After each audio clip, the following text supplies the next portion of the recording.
सुनाई थी आगे सुन। टूटल दिल करवाई की है गे जान, अगले ने जो तोरे गए तो टूटल दिल करवाई की है गे जान, अगले ने जो तोरे गए तो टूटल दिल करवाई की है गे जान।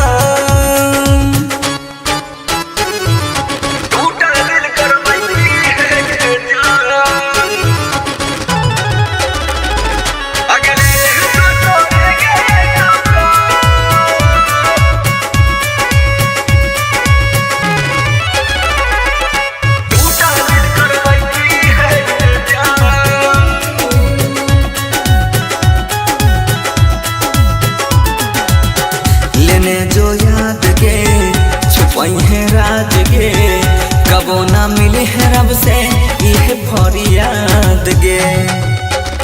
दर्द छै खास गे छोड़े छी साथ गे, झूठ बोले खातिर के रहलो पास गे।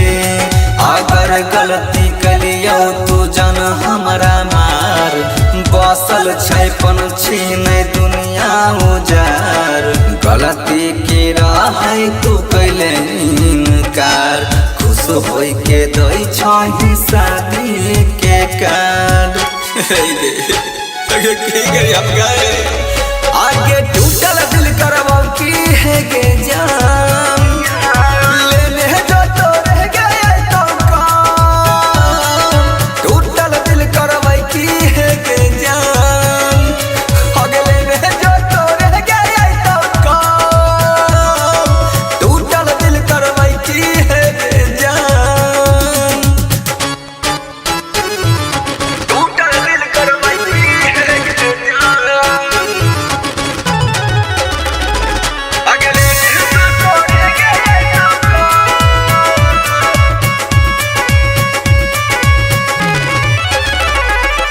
टूटल दिल करवाई की है गे जान।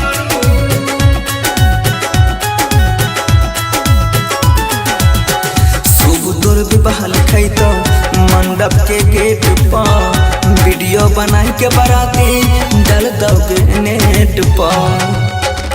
कौन छी को मजबूरी करे छी अपना से दूरी, सैया के नाम के हाथ में शंखा पोला के चूड़ी।